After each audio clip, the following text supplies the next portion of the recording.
बच्चों, क्लास 12 आप सभी का नागरिक शास्त्र विषय की कक्षा में स्वागत करते हैं। आज बच्चों हम जो पाठ पढ़ाने जा रहे हैं उसका नाम है वैश्वीकरण।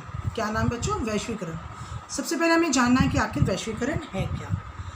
बच्चों, जब कोई देश, ध्यान से सुनिएगा, जब कोई देश विश्व के विभिन्न राष्ट्रों के साथ पूंजी, वस्तु, सेवा तथा बौद्धिक संपदा इत्यादि का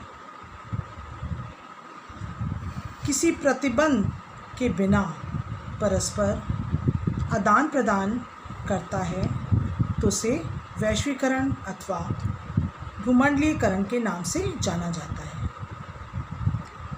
बच्चों, वैश्वीकरण तभी संभव है जब परस्पर ऐसे आदान प्रदान के दौरान किसी देश द्वारा कोई रुकावट अर्थात बाधा उत्पन्न ना की जाए और इस प्रक्रिया को कोई ऐसी अंतर्राष्ट्रीय संस्था संचालित करे जिस पर सभी देशों का अटूट विश्वास हो। बच्चों, जब सभी देश एक समान नियमों के अंतर्गत अपने व्यापार तथा निवेश इन्वेस्टमेंट जो होता है बच्चों का संचालन करते हैं तो स्वाभाविक है कि एक ही धारा प्रभावित होती है और यही बच्चों वैश्वीकरण है। आप सबको समझ ही आ गया होगा। यानी जब पूरे विश्व के लेवल पर एक देश दूसरे देश के साथ आदान प्रदान करता ना, किसी भी वस्तु, सेवा, पूंजी तथा बौद्धिक संपदा इत्यादि का, तो ऐसे समय में वैश्वीकरण होना संभव है। बच्चों, जो वैश्वीकरण होता है, विचार, पूंजी, वस्तु एवं सेवाओं का विश्वव्यापी प्रवाह वैश्वीकरण कहलाता है। बच्चों, आपको समझ में आ गया होगा कि वैश्वीकरण आखिर होता क्या है। बच्चों, हम देखते हैं वैश्वीकरण के पक्ष में यानी फेवर में क्या तर्क है ना। वैश्वीकरण में लोगों में विश्वव्यापी पारस्परिक क्या होता है? जुड़ाव आता है ना। वैश्वीकरण में लोगों में विश्वव्यापी पारस्परिक जुड़ाव आता है। वैश्वीकरण के कारण पूंजी की गतिशीलता बढ़ती है। इसमें प्रत्येक विदेशी अपनी जो विदेशी जो लोग होते हैं पूंजी निवेश बढ़ा सकते हैं ना, इन्वेस्टमेंट कर सकते हैं तथा विकासशील देशों के अंतर्राष्ट्रीय मुद्रा कोष और विश्व के बैंक जैसी संस्थाओं पर निर्भरता कम होती जाती ना। वैश्वीकरण के कारण पूंजी की गतिशीलता बढ़ी है और इससे प्रत्येक विदेशी पूंजी निवेश बढ़ा भी है। ये हमने पक्ष में देखा, जिसमें कि राजनीतिक पक्ष भी, आर्थिक भी, सांस्कृतिक, अभी हम उसको आगे देखेंगे। हम विपक्ष में देखते हैं। वैश्वीकरण के व्यवस्था धनिकों का ज़्यादा धनी और गरीबों को ज़्यादा क्या कर रही है? गरीबी बना रही है। क्या कर रही है बेटा? ये विपक्ष में ध्यान दीजिएगा बच्चों। वैश्वीकरण की व्यवस्था जो है, धनिक जो यानी कि बहुत अमीर हैं वो और अमीर होते चले जा रहे हैं और जो गरीब है वो ज़्यादा गरीब होते चले जा रहे हैं। ये विपक्ष में है। और हम सेकंड पॉइंट देखते हैं, वैश्वीकरण से राज्य के गरीबों के हितों की रक्षा करने की उसकी क्षमता जो हो रही है ना बच्चों, वो कम होती चली जा रही है। और वैश्वीकरण में परस्पर संस्कृति की हानि भी होती जा रही है और अपने सदियों के पुराने जो जीवन मूल्य तथा उनको तरीक़ों से क्या होना पड़ रहा? हाथ धोना पड़ा। यानी जो लोगों में पुराने के रीति रिवाज चले आ रहे हैं वो कम होते जा रहे हैं ना, क्योंकि वैश्वीकरण का प्रभाव इतना ज़्यादा पड़ता जा रहा। ये हम विपक्ष में बता रहे हैं ना, क्योंकि कुछ चीज़ें की कमी भी आई, यानी तौर तरीक़ों की भी कमी आई है, रीति रिवाजों में कमी आई है, क्योंकि वैश्वीकरण कार्य एक देश दूसरे देश की संस्कृति को अपनाना चाहता है, इसमें काफ़ी कमी है। तो हमने बच्चों पक्ष में भी देखा वैश्वीकरण के और विपक्ष में भी हमने देखा। अब हम देखेंगे प्रभाव। बच्चों, हम देखते हैं वैश्वीकरण के सकारात्मक आर्थिक प्रभाव, है ना। पहला है वस्तुओं के व्यापार में वृद्धि मतलब बढ़ी है ना। व्यापारों में क्या वृद्धि हुई, क्या बढ़ाव हुआ है। वैश्वीकरण के कारण संपूर्ण विश्व में वस्तुओं के व्यापार में क्या हुई है? वृद्धि हुई है।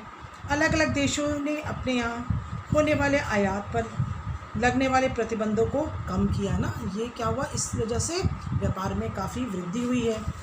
और दूसरा हम देखते हैं पूंजी के प्रभाव में वृद्धि। दूसरा क्या पॉइंट है बच्चों? पूंजी के प्रभाव में वृद्धि। वैश्वीकरण के कारण संपूर्ण विश्व में पूंजी की आवाजाही में वृद्धि हुई है। पूंजी के आवाजाही पर अपेक्षाकृत कम प्रतिबंध है। पूंजी माने पैसा कौड़ी ना, जो लोगों पास पैसे होते हैं उनमें क्या हुआ है, वृद्धि हुई है। अब धनी देश के निवेशकर्ता जो इन्वेस्टमेंट करते थे अपने धन का अपने देश के स्थान पर कहीं और निवेश कर सकते हैं ना।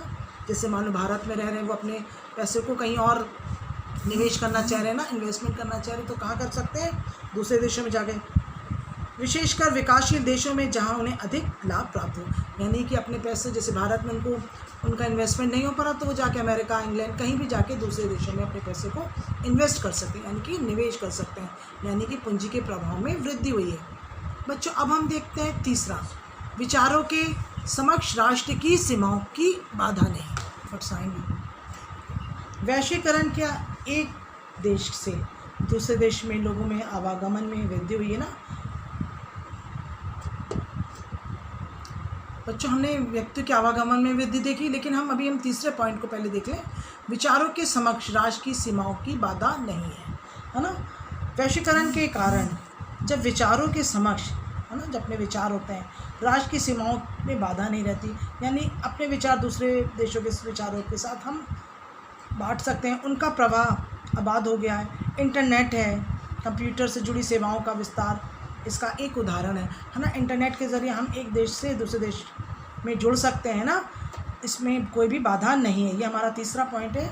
और हम चौथे पॉइंट पे आते हैं कि वैश्वीकरण का जो चौथा पॉइंट, व्यक्तियों के आवागमन में यानी आने जाने में भी वृद्धि हुई है।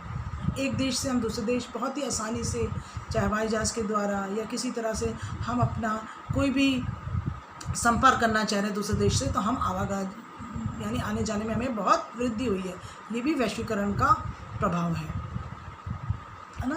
वैश्वीकरण के कारण एक देश से दूसरे देश में लोगों के आवागमन में वृद्धि हुई है। एक देश के लोग दूसरे देश में काम धंधा कर रहे हैं, यद्यपि लोगों का आवागमन वस्तुओं और पूंजी के प्रवाह की गति से नहीं बढ़ा, बल्कि आने जाने से भी बढ़ा है ना। लोग एक देश में रह रहे हैं और दूसरे देश में जाकर अपने पैसे को जब निवेश कर रहे हैं, तो यानी जाकर अपना वहाँ पर बिजनेस भी देख सकते हैं ना। ये भी वैश्वीकरण का प्रभाव है। अब हम आते हैं पारस्परिक जुड़ाव का बढ़ना। जुड़ाव मतलब जुड़ना, है ना। आर्थिक वैश्वीकरण में लोगों में पारस्परिक जुड़ाव बढ़ रहा है। किसके कारण? वैश्वीकरण के कारण।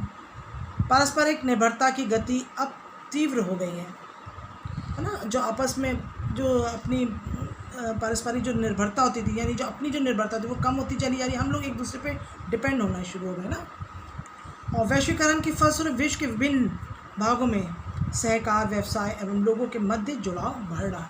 यानी दूसरे लोग एक दूसरे पर निर्भर रहने लगे, परस्पर अपने पर रहने के बजाय दूसरों से जुड़ने की कोशिश कर रहे हैं। दूसरों की सलाह, दूसरों की मशवरा, दूसरों की बातें, दूसरों के सुझाव, हाँ, एक दूसरे से लेकर, और किसी काम को करना है तो हम एक देश से दूसरे देश के लोगों से मिलकर, यानी जुड़ाव बढ़ता चला जा रहा है पारस्परिक, वो भी वैश्वीकरण के कारण हो रहा है। और इसका कई उदाहरण, किसी चीज़ से भी हम फ़ोन के द्वारा, नेट के द्वारा ना, इंटरनेट के द्वारा है, तरह तरह की चीज़ जो कि आजकल तकनीकी बढ़ती जा रही, जिसके कारण से हम एक दूसरे से जुड़ाव संबंध बना पा रहे हैं। बच्चों, अब हम आते हैं वैश्वीकरण के नकारात्मक आर्थिक प्रभाव। अभी हमने देखा था वैश्वीकरण के सकारात्मक आर्थिक प्रभाव, यानी अब हमारे नेगेटिव यानी नकारात्मक। अभी हमने पॉजिटिव देखा, अब हमने नेगेटिव यानी नकारात्मक प्रभाव क्या पड़ रहा है वैश्वीकरण का। जनता का विभाजन क्या हो रहा है? लोगों का विभाजन हो रहा है। आर्थिक वैश्वीकरण के कारण, है ना, संपूर्ण विश्व में जनता यानी जनमत, जो जनता का जो मत है, बड़ी गहराई में विभाजित हो रहा है। लोगों का जो मत है, यानी जो एक मत होकर जो लोग विचार करते थे, अब क्या हो रहा है? गहराई में होता जा रहा है। क्यों होता जा रहा?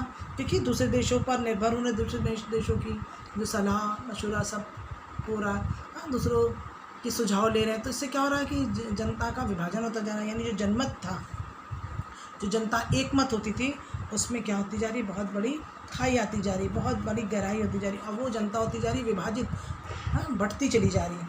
दूसरा पॉइंट देखते हैं, सरकार द्वारा सामाजिक न्याय की अपेक्षा। हाँ, अब हम क्या देखेंगे? सेकेंड पॉइंट देखेंगे, जो भी ये नकारात्मक है। आर्थिक वैश्वीकरण के कारण सरकारें अपनी कुछ जिम्मेदारियों से अपना हाथ खींच रही हैं, है ना। सरकार क्या कर रही है, अपना हाथ खींच रही है, यानी कि जो सरकारी जो जिम्मेदारी थी न्याय की वो अपना हाथ यानी कि अपने को पीछे करती चली जा रही है। इस कारण क्या हो रहा है कि न्याय के पक्षधर लोग चिंतित हैं, जो न्याय होता था और जो उनके फेवर में होते थे वो लोग चिंतित हो रहे हैं। इनका मत है ना कि आर्थिक वैश्वीकरण में एक बड़े छोटे वर्ग को लाभ प्राप्त हुआ है, जबकि नौकरी और जन कल्याण के लिए सरकार पर आश्रित रहने वाले लोग बदहाल हो रहे हैं, बेकार हो रहे हैं ना। उन लोग जो सरकार जबकि नौकरी और जो जन कल्याण के लिए सरकार पर आश्रित थे, यानी उन्हीं के ऊपर अपने को पूरी तरह से उन पर ये थे कि हम मतलब उन्हीं के द्वारा जो उनको नौकरी मिलती थी, है ना, उन्हीं के ज़िम्मे थे, तो वो लोग क्या हो रहे हैं, उन लोग बदहाल और उनका यानी उन पर नुकसान होता चला जा रहा है ना, क्योंकि वो लोग उन पर आश्रित थे, है ना। वो चाहते थे कि हमको सरकारी नौकरी वहाँ से मिलेगी,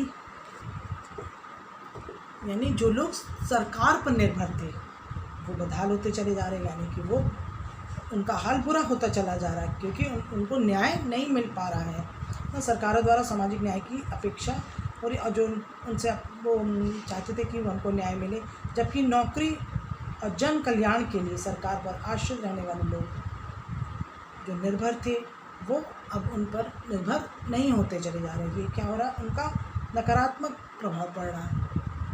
गरीब देशों के लिए अहितकर है, यानी कि हितकर नहीं है, उनके लिए हित नहीं है, उनका अच्छा नहीं हो पा रहा है ना। विश्व में हो रहे अनेक आंदोलनों ने बलपूर्वक किए जा रहे वैश्वीकरण को रोकने का आवाज़ उठाई है। बहुत से लोग जगह बच्चों आज भी आंदोलन हो रहा है कि ये वैश्वीकरण को रोका जाए, क्योंकि इसमें गरीब देश आर्थिक रूप से बर्बादी की कगार पर पहुंच जाता है। यानी जो गरीब देश है उनका तो तरक्की हो नहीं रही, उनको तो बढ़ावा मिल नहीं रहा, बल्कि वो और नीचे होता चला जा रहे हैं वैश्वीकरण के कारण। तो उन लोगों ने, वहाँ के देशवासियों ने आंदोलन भी किया ताकि वैश्वीकरण का रोका जाए, क्योंकि इसमें गरीब देश आर्थिक रूप से बर्बादी के कगार पर पहुँच जाता है। विश्व में हो रहे अनेक आंदोलन ने बलपूर्वक किए जा रहे हैं वैश्वीकरण को रोकने की आवाज़ भी उठाई है ना, क्योंकि इसमें गरीब देश आर्थिक रूप से बर्बाद होता चला जा रहा, और जो गरीब थे वो और गरीब भी होते। ये वैश्वीकरण के बच्चों नकारात्मक आर्थिक प्रभाव थे, है ना। अब हम आते हैं वैश्वीकरण के राजनीतिक प्रभाव। बच्चों, अब हम देख रहे हैं वैश्वीकरण के राजनीतिक प्रभाव। पहला देखते हैं कि वैश्वीकरण ने कुछ राज्यों में राज्य की शक्ति को कमज़ोर किया, है ना। वैश्वीकरण ने कुछ राज्यों में राज्यों की शक्ति को कमज़ोर कर दिया, क्योंकि वैश्वीकरण के कारण पूरी दुनिया में अब राज्य कुछ एक मुख्य काम जैसे कानून व्यवस्था को बनाए रखना तथा अपने नागरिकों की सुरक्षा करना आदि ही अपने को सीमित रखते जा रहे हैं। ये वैश्वीकरण के कारण होना, जो कि राजनीतिक प्रभाव हैं, है ना। और वैश्वीकरण के चलते पूरे विश्व में बहुराष्ट्रीय नियमों, है ना, जो पूरे विश्व में बहुराष्ट्रीय निगमों को भूमिका बढ़ी है।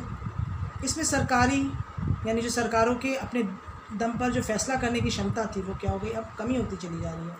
यानी कि वैश्वीकरण के चलते पूरे विश्व में बहुराष्ट्रीय निगमों की भूमिका बढ़ी है, और इसमें सरकारों के अपने दम पर जो फैसला करने की क्षमता थी ना, सरकार क्या करती थी, अपने बलबूते पर जो फैसला करती थी उसमें कमी आती चली जा रही है। क्यों आती चली जा रही है? क्योंकि वो दूसरे पर निर्भर रह रही है ना। दूसरे देशों से सलाह लिया जा रहा है, दूसरे देशों के नियम कानूनों को अपने में शामिल किया चला जा रहा है। इससे क्या होती जा रही है, सरकार जो अपने दम पे फैसला करती थी उसमें कमी तो आती जाएगी वैश्वीकरण के कारण। अब हम देखते हैं वैश्वीकरण ने राज्य शक्ति में वृद्धि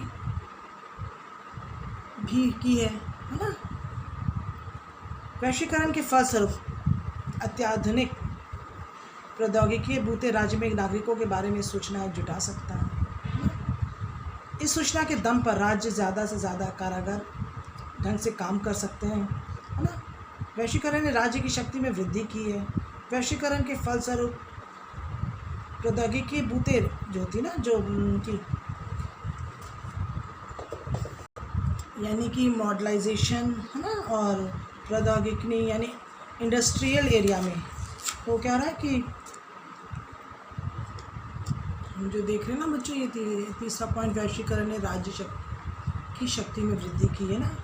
और वैश्वीकरण के फलस्वरूप अत्याधुनिक प्रौद्योगिकी के बलबूते पे राज्य नागरिकों के बारे में, यानी अपनी जो इंडस्ट्रियल है उसके वजह से नागरिकों के बारे में सूचनाएं जुटा सकता है, और इस सूचना के दम पर राज्य ज़्यादा से ज़्यादा कारगर ढंग से काम कर सकते हैं ना। ये हमने देखा बच्चों वैश्वीकरण के राजनीतिक प्रभाव। अब बच्चों हम देखते हैं वैश्वीकरण के सांस्कृतिक प्रभाव।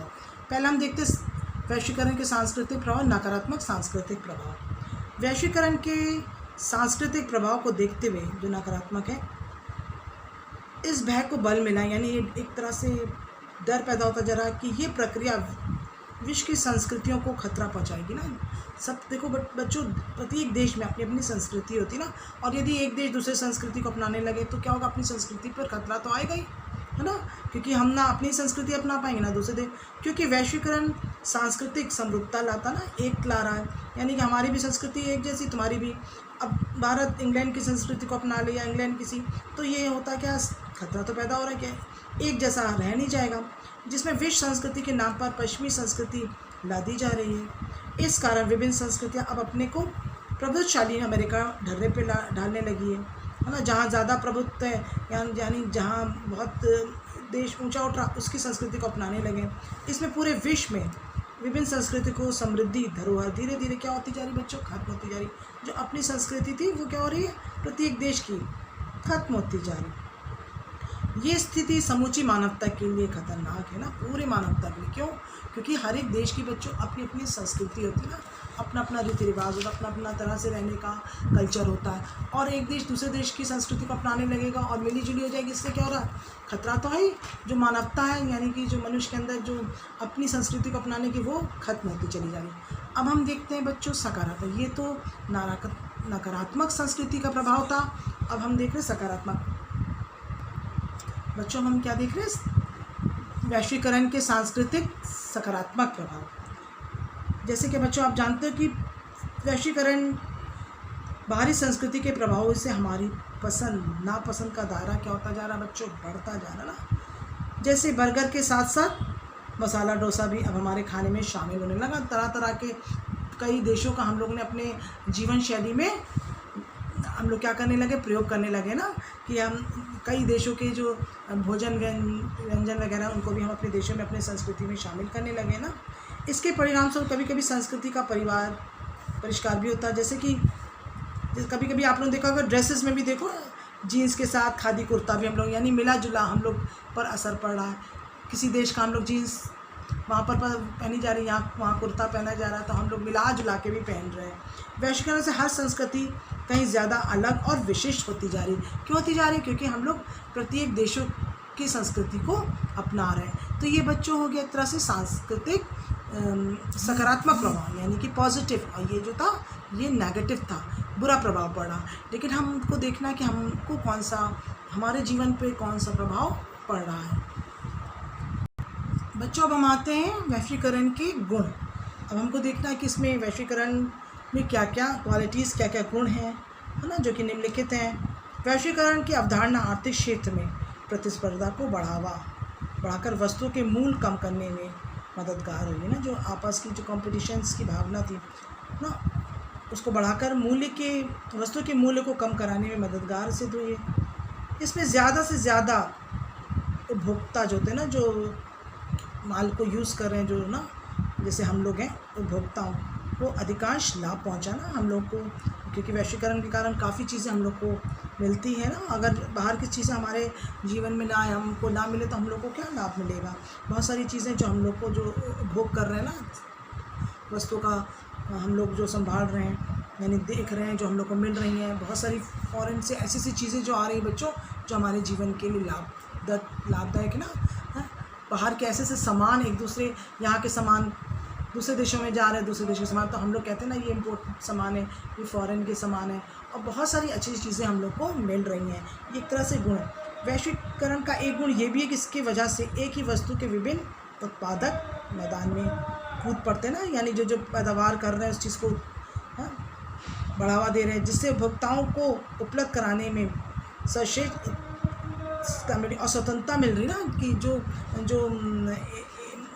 एक जगह से दूसरे जगह को सामान को ले जा रहे हैं, हाँ, और जो सामान को जो मतलब उस सामान को जो बढ़ावा दे रहे हैं, तो क्या करें, एक देश से दूसरे देश को ला के दे रहे हैं, और इससे क्या हो रहा है, जो उपभोक्ता हैं यानी जो यूज़ कर रहे सामान को, उनको उसमें स्वतंत्रता मिल रही उन सामानों को लेने में, है ना। और हम देखते हैं कि और गुणों को देखते हैं तो वैश्वीकरण एक अन्य गुण ये भी है कि इसमें राष्ट्रीय उद्योगों को वैदेशिक संबंधता में भी अभिवृद्धि होती है, जिससे अंतर्राष्ट्रीय व्यापार बढ़ाने में सहायता मिली, यानी कि एक दूसरे के संबंध में भी सुधार आ रहा है ना। कैसे हो रहा है कि जब वैश्वीकरण के राष्ट्रीय उद्योगों को, यानी कि एक उद्योग दूसरे देशों में जब पहुंचाने में क्या हो रहा है, इससे क्या हो रहा है, एक दूसरे के संबंध भी बढ़ रहे हैं, है ना। अंतर्राष्ट्रीय व्यापार बढ़ाने में सहायता मिल रही है, यानी अंतर्राष्ट्रीय इंटरनेशनल हो रहा है ना, कि एक सामान दूसरे देश से आयात निर्यात हो रहा, यहाँ कमी पड़ रही तो दूसरे देश से आ रही, दूसरे देशों में कमी पड़ रही तो यहाँ से जा रही। यही तो वैश्वीकरण का गुण है बच्चों, कि एक देश से दूसरे देश सामान लाना ले जाना, हर एक वस्तु, पूंजी का निवेश, सब चीज़ क्या हो रहा है, वैश्वीकरण की तो गुणित है बच्चों, कि एक जगह से दूसरी जगह बहुत सारी चीज़ें ऐसा हो रही हैं, और इनके लिए कई सुविधाएं हैं, आने जाने का निर्यात और आयात होना भी ना। इससे क्या रहा, जो लोग हम लोग जैसे जनता, इनको बहुत लाभ भी मिल रहा है। हम लोग को बहुत सारे ऐसे सामान मिल रहे हैं जो विदेशों में हैं, और यहाँ के सामान जब हमारे दूसरे देश से सामान, तो वो विदेशी सामान कहलाने लगता है ना। और अपने ही देश के सामान को यदि बच्चों हम लोग यूज़ करें, हम उसको कहेंगे कि हमारे देश का। लेकिन जब हमारे देश से दूसरे देश को, एक दूसरे देश से आदान प्रदान होता है, तो हम लोग उसे कहते हैं ना कि विदेशी सामान है ना, फॉरेन के सामान है, इम्पोर्टेंट सामान है ना, कहते हैं बच्चों, विदेश से आया हुआ है, ये फॉरेन का है ना। तो ये भी एक तरह का बहुत अच्छा गुण है। अब हम देखते हैं कि वैश्वीकरण के दोष क्या हैं बच्चों। हम लोग वैश्वीकरण के दोष अब देखेंगे ना, जैसे कि हमने आपको बताया था गुण, और दोष देखते हैं। वैश्वीकरण को अपनाने में पूंजीवाद को प्रोत्साहन मिला है ना, जो अमीर थे, जिनके पास पूंजी है, उनको बहुत बढ़ावा मिला है ना। ये भी एक दोष है। जो गरीब है उनको तो नहीं मिल पाए, लेकिन जो पूंजीवाद थे, जिनके पास पूंजी थी, उनको इसलिए बढ़ावा मिला कि वो अपनी पूंजी को इन्वेस्ट कर सकते दूसरे देशों में, कई बिज़नेस ऐसा कर सकते हैं जिससे कि पता चला एक देश में रहे, दूसरे देश में उनका बिज़नेस चला। तो ये पूंजीवादियों का प्रोत्साहन मिला है। वैश्वीकरण के मूलभूत उद्योग में स्थान पर उपभोक्ता वस्तुओं से संबंध उद्योगों को अधिक महत्व दिया जाता है ना। जो मूलभूत उद्योग हैं, स्थान पर उपभोक्ता जो यूज़ कर रहे हैं, उनको क्या मिल रहा है, उद्योगों से अधिक महत्व मिल जाता है ना। और वैश्वीकरण के राज्यों को ताकत में कमी आई है। कई राज्य ऐसे भी हैं जिनमें अपने पर जो निर्भर थे, उनमें कमी आई। इसके कारण राज्य ने लोक कल्याणकारी राज्य कार्य में अपना हाथ खींच लिया, यानी कि जो लोग एक कल्याणकारी राज्य, यानी कि जो कल्याण कर रहे थे, एक दूसरे का भला कर रहे थे, उस और एक दूसरे के लिए आगे सोचते, वो अपना हाथ इसलिए खींचते चले जा रहे हैं कि जो आपस में राज्य में करते थे वो उतना नहीं हो पा रहा है, जिसका लक्ष्य आर्थिक व सामाजिक कल्याण होता था। अब लोक कल्याणकारी राज्य के स्थान पर अब बाजार आर्थिक और सामाजिक प्राथमिकताओं का आधार बन गया बच्चों, है ना। ये भी एक तरह के दोष हैं जो कि हमने वैश्वीकरण के गुण और दोष देंगे। अब हम देखेंगे बच्चों वैश्वीकरण की विशेषताएं। बच्चों हम देखते हैं विशेषताएं ना। वैश्वीकरण से अंतर्राष्ट्रीय वित्तीय क्रियाकलापों में तेज़ी आई है, यानी जो वित्त यानी पैसों की जो लेन देन था, उससे क्या हो रहा है, अंतर्राष्ट्रीय उस पर क्रियाकलाप जो होते हैं उस पर तेज़ी आना है। वैश्वीकरण से अंतर्राष्ट्रीय बाजार का प्रादुर्भाव, यानी बहुत ही बड़ा अंतर्राष्ट्रीय जो बाजार थे वो और बढ़े वैश्वीकरण के कारण। व्यापार का तीव्रता से विकास होने के कारण इसमें बहुराष्ट्रीय नियमों का अधिक महत्व मिला है ना। जब व्यापार में यानी बाजारों में तीव्रता आई, तो व्यापार का जो तीव्रता से विकास होने के कारण, वैश्वीकरण के कारण जो व्यापार में तीव्रता आई बच्चों, उससे बहुराष्ट्रीय नियमों का अधिक महत्व बढ़ा है। यानी कि हमने ये बच्चों वैश्वीकरण की गुण को देखा, दोष देखा, विशेषता देखा। अब हम देखेंगे उदय का क्या कारण था बच्चों। हम देखते हैं वैश्वीकरण के उदय के कारण। बच्चों वैश्वीकरण के जो हमने उदय के जो कारण आपको बताने जा रहे हैं। पहला कारण था कि वैश्वीकरण के उदय का प्रमुख कारण युद्ध की संभावना को कम करना भी था ना। जो आपस में विश्व में युद्ध हो रहा था, उसमें आपस में जब हम वैश्वीकरण करेंगे तो एक दूसरे से मिलना जुलना, एक दूसरे के संबंध होंगे, तो युद्ध को संभावना को कम करना भी ये वैश्वीकरण के उदय का प्रमुख कारण था। इसके उदय का एक कारण राष्ट्रों की अलगाववाद, यानी आपस में जो बुराइयां थी, जो आपस में अलगाव था मन का, है ना, एक दूसरे के प्रति जो द्वेष था वो समाप्त करना, विश्व व्यवस्था में सक्रिय करना था ना। यानी कि जो अलगाव बीच में एक दूसरे देश के बीच में जो मनमुटाव हो गया था उसे समाप्त करना भी उदय का कारण था, वैश्वीकरण का उदय का कारण था।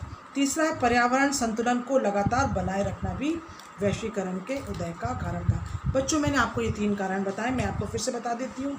पहला कारण था वैश्वीकरण के उदय का प्रमुख कारण युद्ध की संभावनाओं को कम करना। जो आपस में युद्ध बार बार छिड़ रहा था विश्व में, इससे क्या होता है, वैश्वीकरण से जब एक दूसरे के संबंध में सुधार हुई, एक दूसरे से संबंध बढ़े, तो युद्ध का संभावना क्या हुई बच्चों, कम हुई।